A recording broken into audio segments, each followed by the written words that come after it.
십계명이라고 이름 붙인 그 하나님의 언약 생활지침 성경에 2번 나오지요. 저희가 지금 보고 있는 출애굽기 20장 시내산에서 하나님의 백성으로 언약을 맺기 전에 하나님께서 모세를 통해서 이스라엘 백성들에게 언약 백성으로 살아가려면 이렇게 살아라, 생활지침으로서 십계명을 처음 내려주셨고요. 두 번째로는 신명기 5장에 나옵니다. 그때는 이스라엘이 이제 약속의 땅 광야를 거쳐서 가나안 땅에 진입하기 직전에, 그때 모세가 이스라엘 모든 사람을 불러 모으고 다시 한번 하나님 언약 십계명을 상기시켜 줍니다. 근데 십계명에 대해서 출애굽기 기록과 신명기 기록이 다 똑같은데 유독 10번째 계명에서 기록 순서에 약간 차이가 있지요.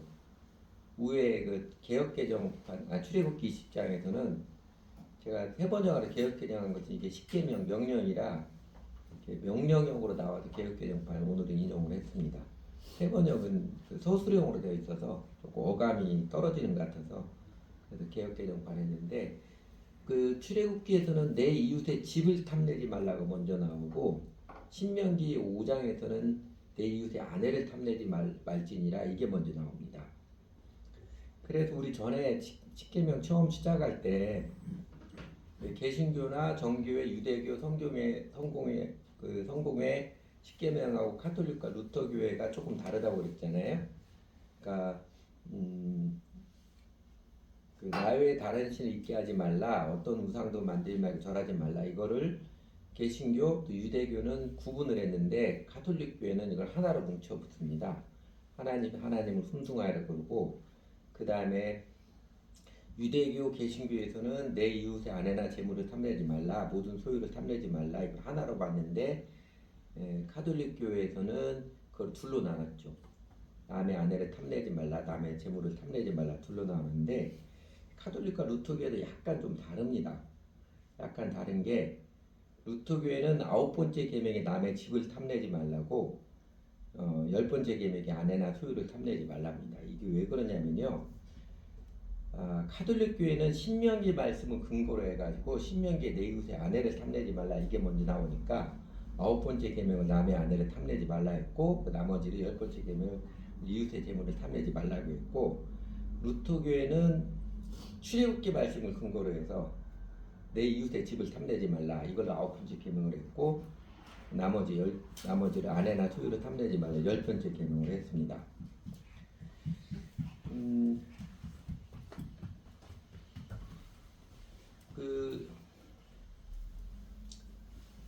왜 이랬을 것 같아요? 카톨릭교회나 루터교회나. 그러니까 루터교 사람들 말을 들어보면은요, 그 출애굽기 근거에서 제9계명은 내 이웃의 집을 탐내지 말라, 소유에 관한 것이고, 10계명은 사람에 대한 것 아니냐, 내 이웃의 아내나 그의 남종이나 여종이나 그랬던 것처럼. 근데 그 논리도 모순이 되는 게 그 뒤에 여종이나 소 다음에 낙이나 이게 나오잖아요. 낙이나 나오니까 이것도 명확하지 않고, 캐톨릭도 마찬가지입니다. 신명기의 근거에서 먼저 내 이웃의 아내를 탐내지 말지니라 그렇게 했던 것처럼 9계명은 사람에게 대한 것, 10계명은 재물에 대한 것이다 그러는데, 가만히 보면 또 뒤에 또 내 이웃의 집이나 그의 밭이나 그 신명기에도 그의 남종이나 여종이나 또 나와요. 사람에 대한 거 또 나옵니다. 그래서 이제 개신교 처음에 루터교회가 종교개혁 시작하고 그 후로 이제 켈빈과 이제 여러 사람 통해서 보통 개신교 개혁교는요, 그냥 원래 유대교에서 분리한 거 그대로 따르자, 그래서 유대교에 분리한 거 그대로 따릅니다. 왜 이럴까? 사실이 이런 겁니다. 카톨릭은 유대교와의 차별성을 두기 위해서 유대교에서 분리한 거 다르게 분리한 거고요. 루터교는 또 카톨릭교와의 차별성을 강조하기 위해서 카톨릭과 다르게 분리한 것입니다.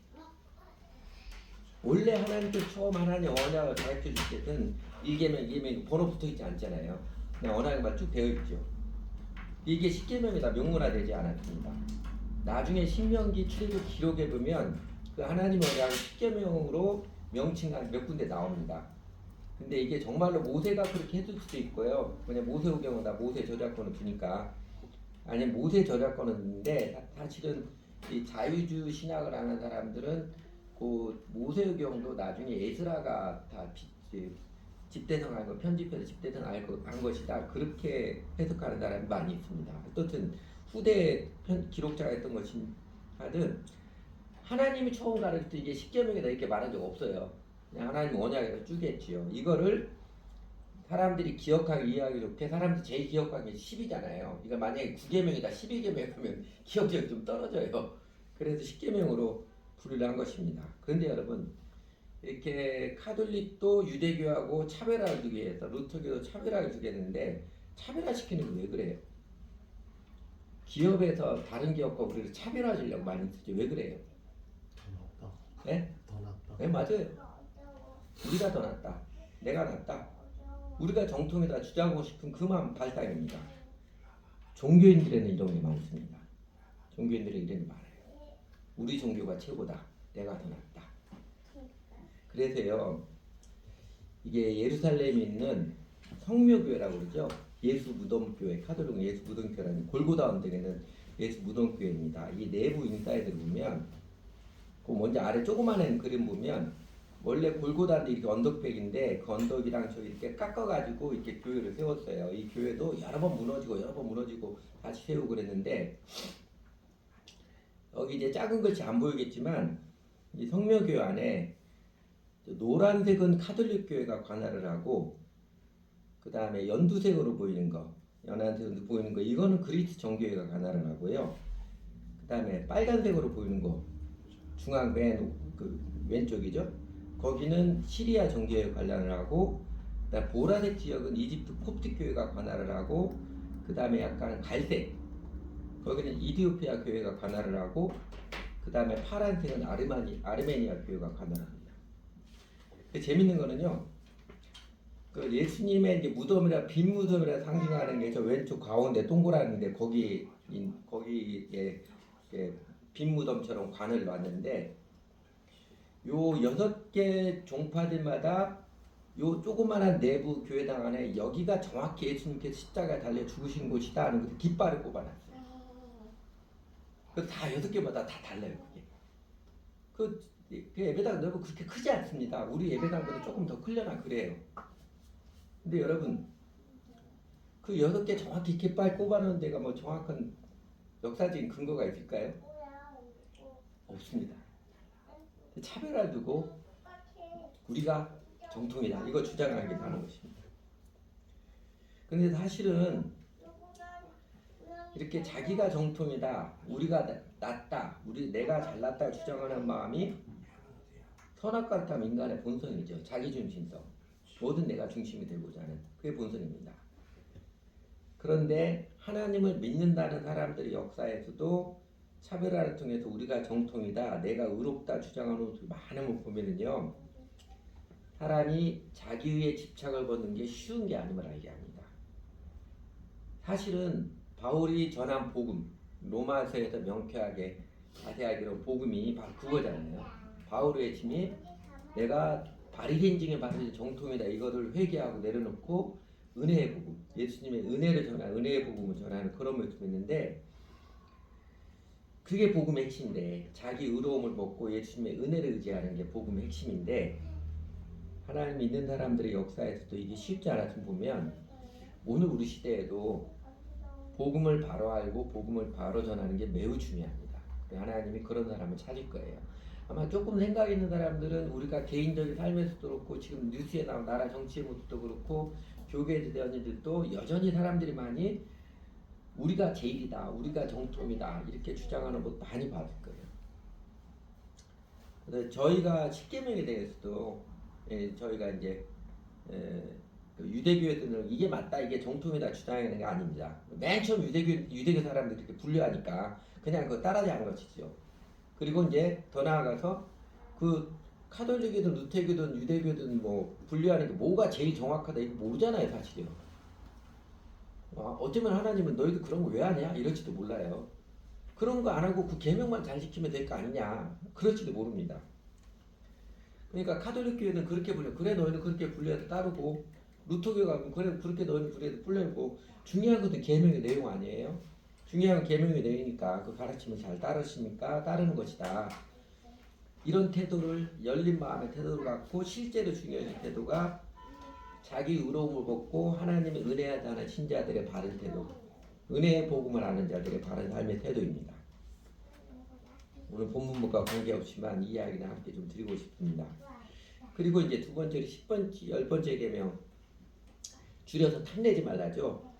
탐내지 말라는 이 10계명 중에 7번째 간음하지 말라, 도둑질하지 말라, 내 이웃의 아내를 탐내지 말라, 내 이웃의 소유를 탐내지 말라, 중복되는 같은 느낌이 있습니다. 한 번 더 반복해서 강조하고 나니까 생각되기도 하고요. 사실 한 번 더 반복했다고 해도 뭐 틀린 건 아니잖아요. 우리도 많이 말할 때 중복해 중요한 거 여러 번 말하기도 하니까요. 그리고 하나님께서 다시 말씀드린 모세에게 처음 주셨을 때는 1계명, 2계명, 3계명 이렇게 숫자를 붙여도 가르치는 건 아니니까요. 근데 이걸 왜 그러냐, 제일 많이 지지를 받는 해석은요, 그런 견해는 7번째, 8번째 계명은 행동에 대한 지침들이고, 그리고 10번째 계명은 행동의 바탕이 되는 마음에 대한 계명, 그 마음에 대한 지침이라는 견해가 제일 지지를 많이 받습니다. 그러고 보니까 그런 것 같지요. 탐내지 말라, 이건 마음의 문제니까요. 그런데 그거는 가만히 보면 10번째 계명이 행동의 바탕이 되는 마음에 대한 지침이라고 본다면 7번째, 8번째 계명만이 아니라 사실은 6번째, 9번째까지 계명, 이게 내 이웃을 내 자신처럼 사랑하라는 근본 정신에서 나온 계명들이잖아요. 예수님의 모든 율법은 하나님을 제일 사랑하고 내 이웃을 내 자신을 사랑하라, 이 두 가지가 계명 율법이요 선지자가 했던 것처럼 1번에서 5번까지는 하나님을 사랑하는 계명, 이게 부모를 공경하나가 이웃 사랑하냐 하나님을 사랑하냐, 이거 학자마다 분류가 다르긴 합니다. 어떻게 분류해도 괜찮아요. 근데 크게 보면 전반부는 하나님을 사랑하는 계명이고 그 정신에 나온 거고, 후반부는 이웃을 내 자신을 사랑하라는 그 정신에 나온 계명인데, 그렇게 본다면 10번째 계명은요, 내 이웃을 네 자신처럼 살아가라는 그 율법의 근본 정신에 나타난 계명들 전체를 아우르는 결론적인 가르침이라고 해도 무방합니다. 결론적인 가르침, 10계명의 결론적인 가르침이라고 봐도 무방해요. 또 그렇게 보면 살인, 간음, 도둑질, 거짓 증거, 이런 죄악을 범하게 되는 원인은 탐욕의 마음, 탐심 때문이잖아요. 내가 거짓말 해야 되겠다, 도둑질 해야 되겠다, 이래서 거짓말하고 살인하고 도둑질 이런 사람 별로 없습니다. 자기 마음에 탐욕의 마음 때문에 그런 죄들을 짓기 마련이지요. 또 거꾸로 살인, 간음, 도둑질, 거짓 증거, 이런 죄악을 범치 않게 는 제일 중요한 것은 마음에서 탐욕을 벗는 것입니다. 탐심을 벗어가는 것이지요. 그래서 탐심, 모든 이거를 내 것으로 만들고자 하는 탐욕에 대해서 종교들은 아주 중요하게 가르칩니다. 불교에서는 사람이 피하고 멀리해야 될 탐독이라고 하죠. 3가지 독을 한자로 탐진치라고 그러지요. 탐욕 탐치하고 진은 성례진자입니다. 그리고 치는 어리석은 시차인데, 탐욕과 눈을 부릅뜨면서 성내는 것과 그다음에 어리석은 것, 이게 인생을 망치는 3가지 독이라고 경계를 하고요. 공자도 그랬습니다. 젊을 때는 음욕을 조심하고, 중년이 되면 무욕을 조심하고, 장년이 되면 명예욕을 조심해야 한다고 강조했습니다. 이거는 서양의 철학자 니체도 똑같이 했습니다. 인간의 마음이 젊을 때는 그 쾌락욕에 매이고, 나이가 좀 들어가면 소유욕에 매이고, 나이가 더 들어가면 권력욕, 명예욕에 매이는 게 인간이다, 그렇게 강조를 했습니다. 3가지 성경의 표현을 보면 뭐예요? 요한일서 2장 15절 16절에 나와 있는 거, 육신의 정욕, 안목의 정욕, 이생의 자랑이죠. 하나님을 떠난 인간의 본성적 욕망을 가리킵니다. 그래서 이 탐내지 말라, 마지막 10번째 계명, 어쩌면 10계명의 결론적 계명이라고 할 수 있는 탐내지 말라는요, 마음에서부터 이 욕망, 모든 죄행을 낳게 하는 욕망을 다스릴 줄 알라는 가르침입니다. 이거 어떻게 다스려야 되느냐, 그것과 관계돼서 학자들은, 신학자들, 심리학자들은 사람이 마음에서 시작해서 어떤 행동에 이르기 것까지 과정을 4단계로 구분해 설명을 합니다. 첫 번째는 욕망의 자극 단계입니다. 음욕이나 소유욕이나 또는 어떤 자리 욕심, 이게 자극을 받는 단계지요. 우리말에 견물생심이라고 그러잖아요. 물건이 보이니까 마음이 생기는 것처럼. 백화점에 가니까 그런 생각 없던데 너무 이쁜 거 보니까 막 사고 싶은 충동이 생기는 거, 그런 거 말입니다.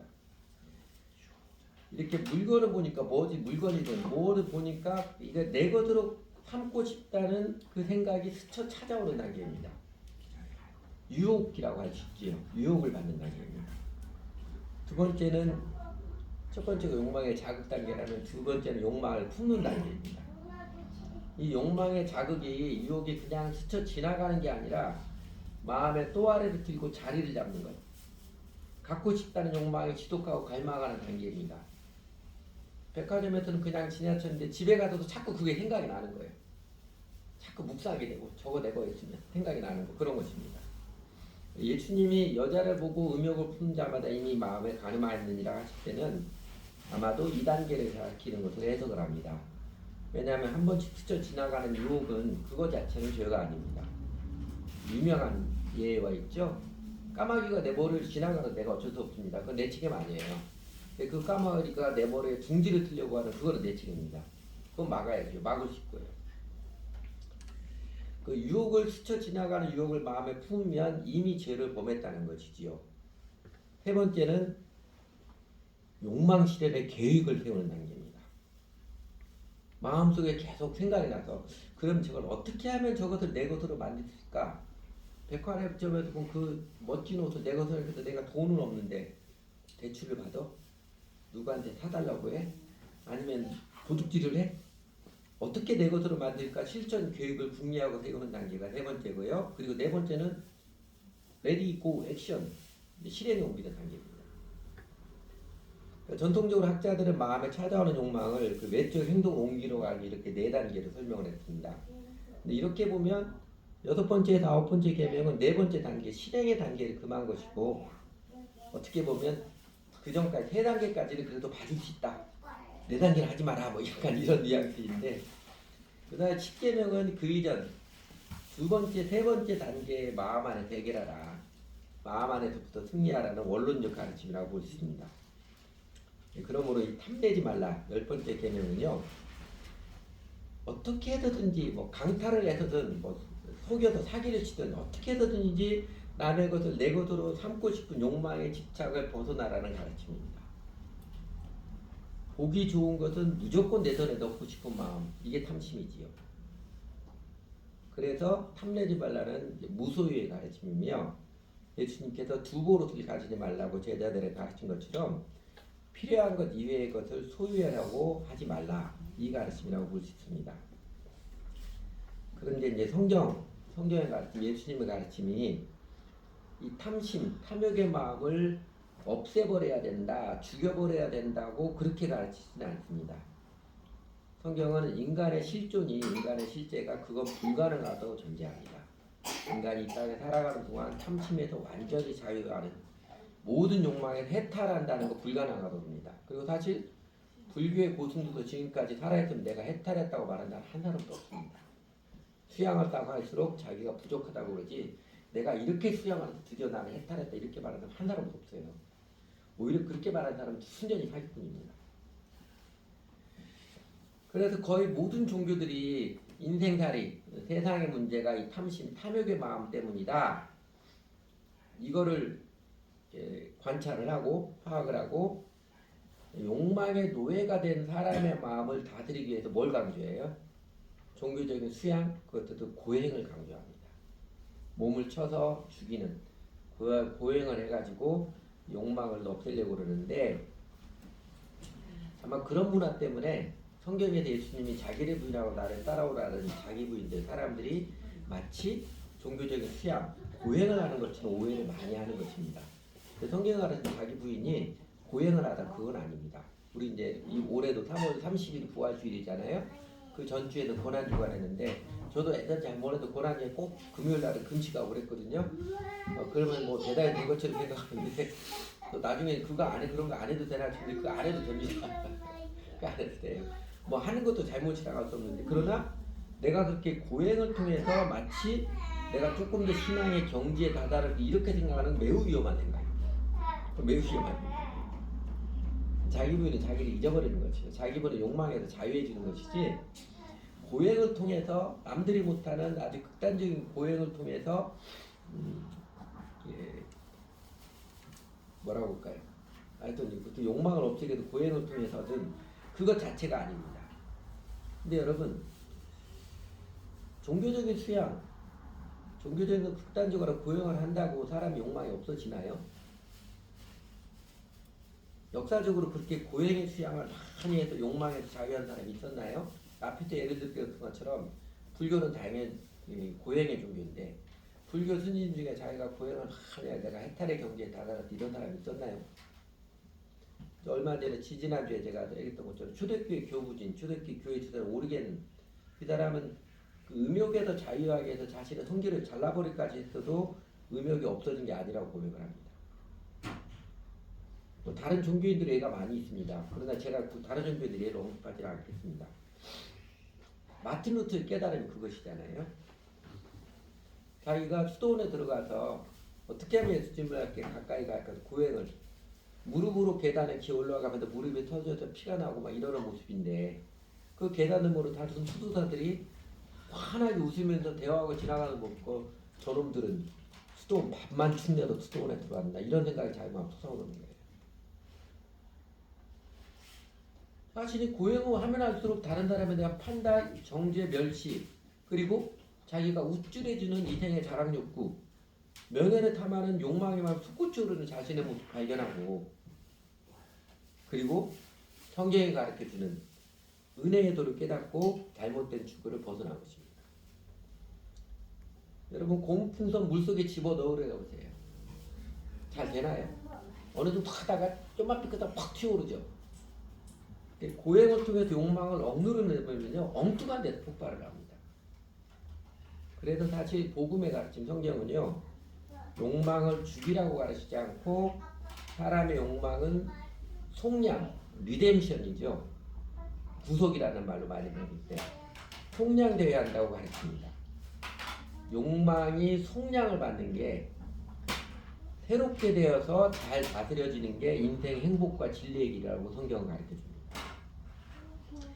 바람 욕망은 이 땅에 사는 동안 없어지는 게 아니어서, 이 탐욕은 죽이려고 하는 게 아니라 그럴수록 엉뚱한 데서 반발돼서 나타나고요. 리뎀션, 속량이죠. 새롭게 되어서 잘 다스려져야 하는 게 인간에 대한 진실이라고 봅니다. 그러면 여러분, 어떻게 탐욕의 마음을 잘 다스릴 수 있을까요? 어떻게 탐욕의 마음을 속량, 리뎀션 할 수 있을까요? 어떻게 우리는 우리 영혼을 괴롭게 하고 나약하게 하고 어떤 때는 괴물로 변하게 해서 죄행을 짓게 만들고야만은 그 탐욕에서 우리는 어떻게 자유로워질까요? 우선은요, 자족하는 마음을 배워야 됩니다. 족한 줄 아는 마음을 배워야 돼요. 전도서 5장 10절에 보면, 제가 설교 준비하면서 이 말씀을 넣어야 된다고 생각했는데 까맣게 잊어버리다가 아까 찬송 부르면서 이거 빼먹었네, PPT 만들어야 되는데 빼먹은 생각했어요. 전도서 5장 10절에 보면 그런 말씀 있잖아요. 은을 사랑하는 자는 은으로 만족함이 없고 풍요를 사랑하는 자는 소득으로 만족하지 못하느니라. 이것도 헛되도다.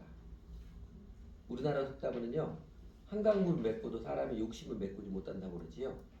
인간의 욕망이 끝이 없습니다. 이 끝없이 다고다고하는 인간의 욕망을 멈출 줄 아는 게 자족하는 거예요. 다른 사람에 비하여 내겐 있는 것이 없다고 여기는 사람은요, 탐욕의 노예 상태를 벗어나지 못합니다. 근데 좀 냉혹하지만 인생 현실의 진실이 이거잖아요. 사람마다 삶의 여건 다 다르고 세상 현실은 불공정한 게 널려있는 게 사실입니다. 근데 그 가운데서 내가 누군가보다 뒤처진다, 못하다, 가진 게 없다라고 자아 욕망에 잡혀 있으면요, 그 심령에는 평안과 행복이 깃들 여지가 없습니다. 그래서 디모데전서 6장에서 바울이 디모데에게 자족하는 마음이 있으면 경건은 큰 이익이 되느니라 가르쳐주는 것이지요. 여러분 인생 살다 보면요 1등 할 때도 있고 10등 할 때도 있고 꼴등 할 때도 있는 것입니다. 내 인생 나는 평생 어디서나 1등 한 번도 못 할 수도 있고요. 평생 꼴찌 한 번도 못 해볼 수도 있어요. 사람마다 다 다릅니다. 그 비교 우열이 중요한 게 아닙니다. 그 비교 우열 경쟁의식의 틀을 벗어나는 게 중요합니다. 그 비교 우열의식 경쟁의식을 초월해야 바로 비로소 행복과 평안 영생을 맛보는 준비가 되는 것입니다. 욕망을 채워서 만족을 하고자 하는 마음을 내려놓는 것, 이걸 성경은 다른 용어로 회개라고 하지요. 회개한 측면입니다. 그리고 어떻게 탐욕의 마음에서 자유할 수 있는가? 일만하게 뿌리가 되는 욕망의 집착, 어떻게 해서라도 내 것으로 삼고 싶은 자아욕망의 집착에서 우리는 어떻게 벗어날 수 있는가? 욕망의 성장은 어떻게 이루어지는가? 두 번째 길은요, 앞에서 잠깐 언급했던 것처럼 욕망을 억누르려고 하지 말고 승화시키기를 추구할 줄 알아야 됩니다. 욕망을 속량시킨다는 것은 욕망을 억누르는 게 아니라 이거를 승화시킬 줄 배우는 것입니다. 남의 여자 혹은 남의 남자를 내 것으로 삼고자 하는 음욕, 남의 재물이나 재산을 내 것으로 삼고자 하는 무력, 그리고 남의 명예, 권력을 내 것으로 빼앗고자 하는 권력욕이든 하여튼 뭐든 어떻게 해서든지 내 것으로 삼고자 하는 이 탐심이 구원, 속량이죠. 속량을 입는 것은요, 내 안에 있는 열정을 죽이는 것이 아니라 그 열정이 내 자신을 향하는 지향성, 자아 집착을 벗어나서 어디를 향해야 돼요? 하나님을 사랑하고 이웃을 사랑하는 거룩한 열정으로 새롭게 되고 승화되는 것을 말합니다.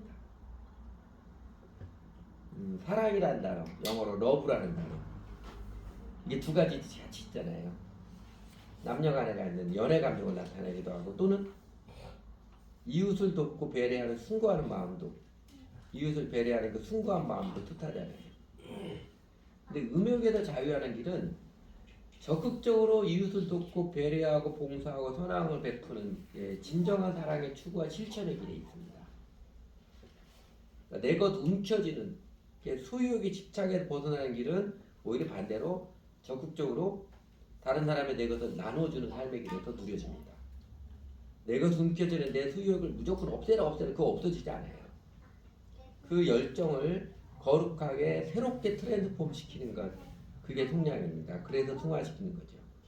또 어떻게든 어디서든 내 잘났다고 하고 싶고 내가 최고다고 하고 싶고 내 말이 맞다고 주장하고 싶은 이 내가 높아지는 이생의 자랑 욕망은요, 오히려 어떻게 돼요?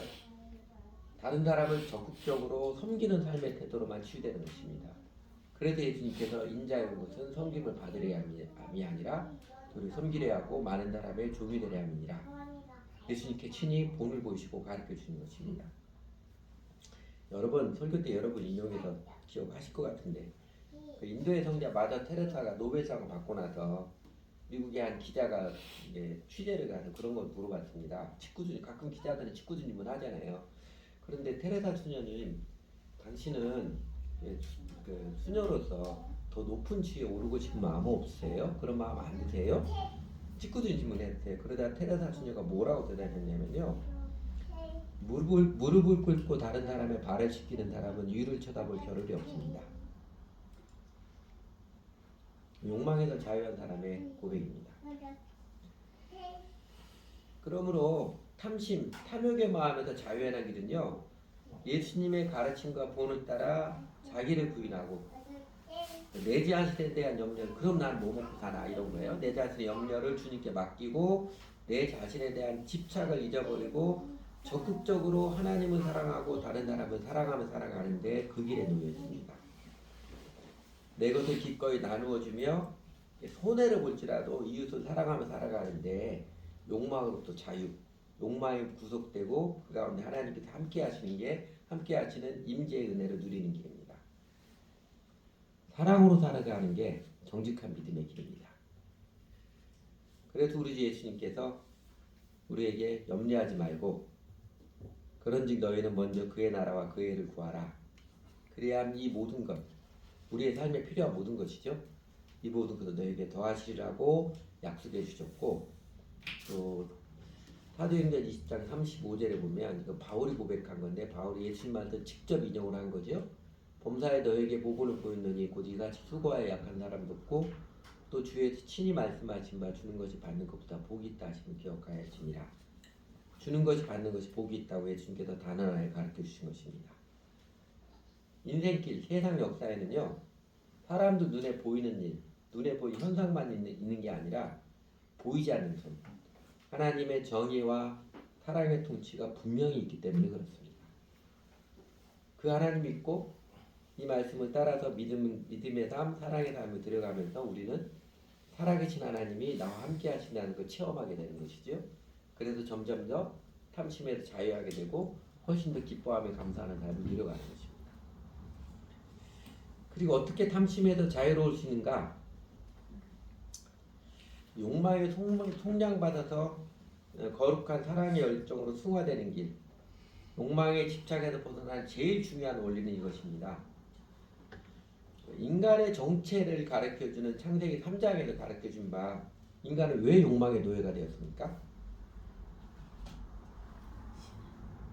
이건 애니메이션 순서가 앞에 나왔는데 진작에 나왔는데 뒤에 있네. 어째 안 나왔다니 제가 확인을 못했네.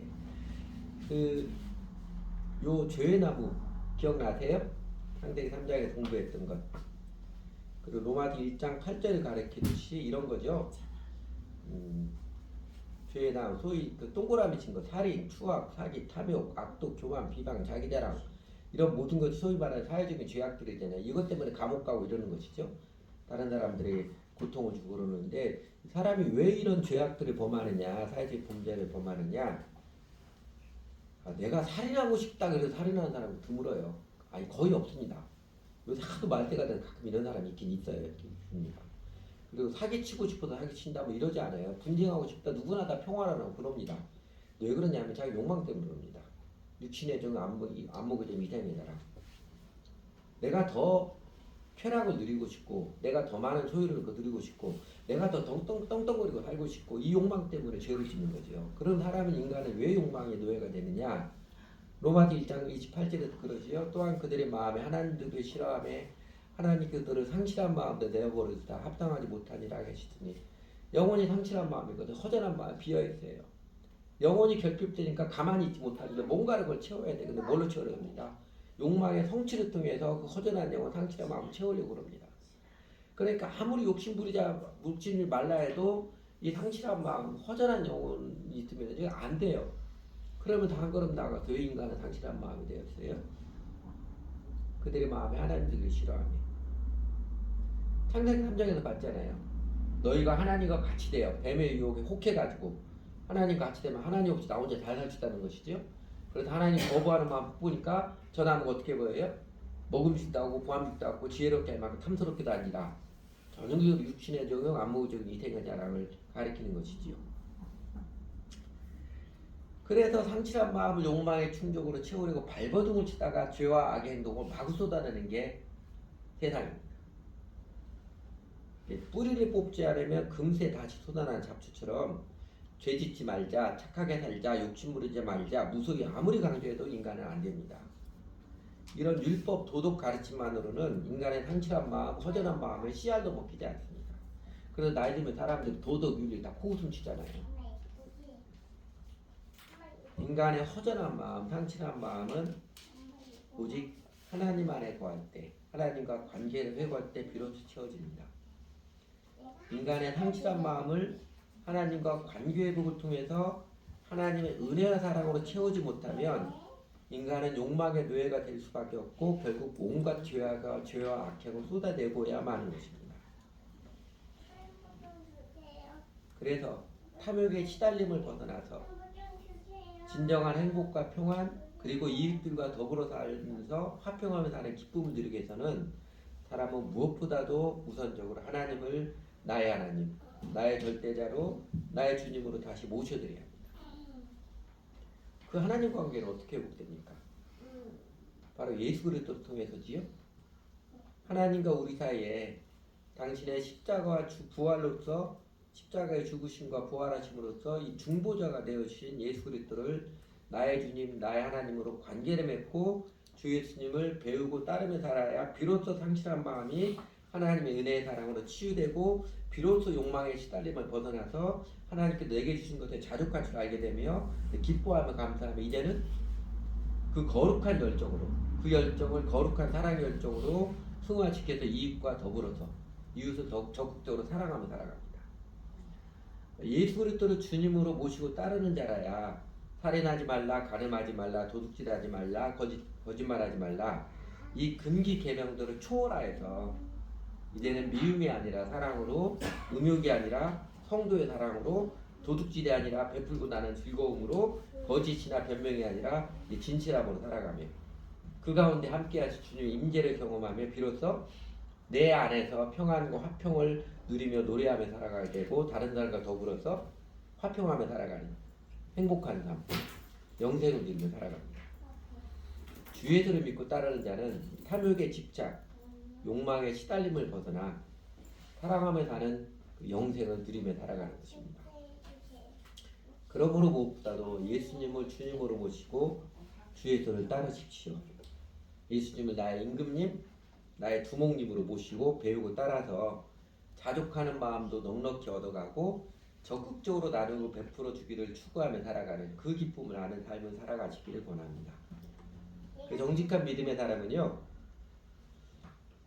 자기도 모르게 이 마음의 옹졸함, 자꾸 나에게만 향하는 자아 집착을 벗어난 자유와 행복을 맛보며 살아가고 또한 다른 사람들과 어떤 사람이 할지라도 다른 사람과 더불어 살아가는 즐거움을 누리며 또 나도 모르게 이 사회에 이 세상에 감동을 주는 빛과 소금이 되어서 세상을 변화시키는 하나님의 나라의 기여자가 되고 그리고 신명기에서 그러잖아요. 내가 내 행복을 위하여 내게 명하는 여호와의 명령과 기를 지킬 것이 아니냐 이 약처럼 하나님의 도를 따르면 이게 하나님의 복을 누리는 것이구나 이걸 체험해야 합니다. 그러므로 십계명을 주신 하나님의 뜻 우리 예수님을 주님으로 믿고 주님을 배우며 따르며 사시기를 원합니다. 같이 기도하지요.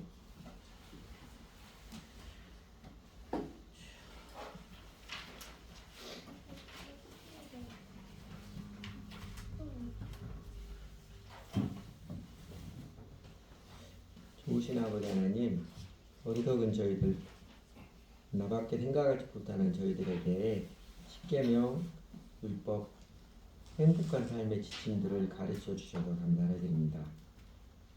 하나님께서 이렇게 자세히 가르쳐 주어도 제대로 이해하지도 못하고 또 들어도 우리 자아의 욕심에 따라 그 가르침을 남용하게 자라는 저희들이긴 합니다.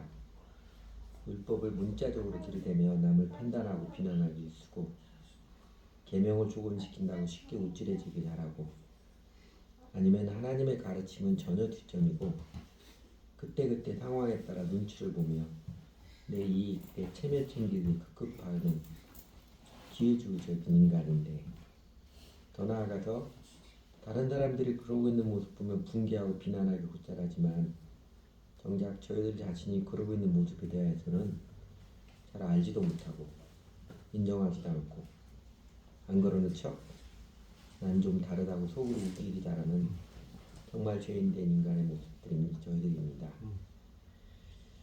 하나님 아버지 그런 저희들의 모습 숱하게 많이 보아오셨음에도 불구하고 저희를 내치지 않으시고 우리 예수님께서 이 땅에 내려오셔서 십자가 사랑의 은혜를 내려주시고 부활 권능의 생명길을 열어주셔서 저에게 죄가 용서받고 하나님의 생명을 참 자유를 얻는 길로 나아오라고 여전히 초청해 주셔서 감사드립니다.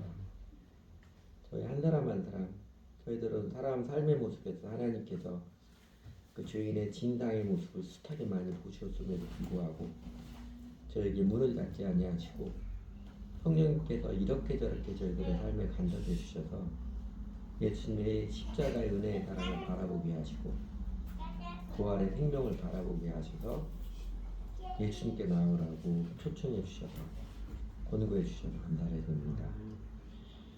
하나님 주님께서 저희를 손가락질 정죄하지 않으시고 오히려 죄의 용서와 완전한 용서와 승리, 영생을 약속해 주시며 십계명 율법을 내려주시는 하나님의 사랑의 본심을 환히 보여주시고 가르쳐 주셔서 또한 감사를 드립니다.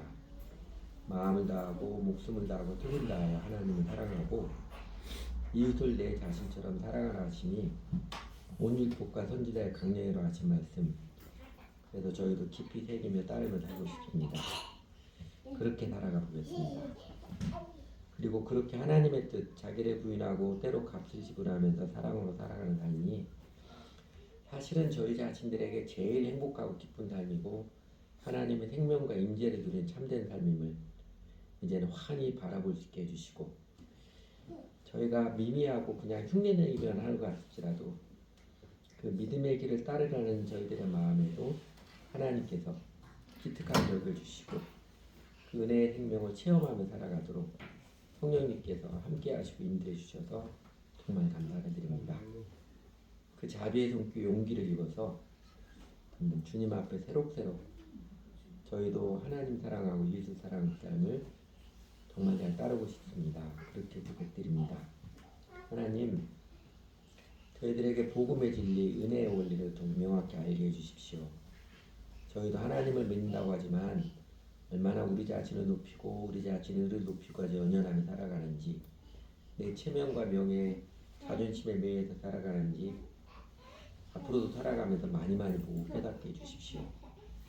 그리고 거기에서 그치지 않고 교회를 통해서 배우고 우리 자신 직접 말씀과 기도로 주님 앞에 나아갈 때마다 저희를 은혜로 사랑해 주시는 예수님의 사랑이 어떤 것인지, 그 은혜를 의지하는 믿음으로 살아가는 것이 어떤 모습인지 밝히 구체적으로 가르쳐 주시기 원합니다.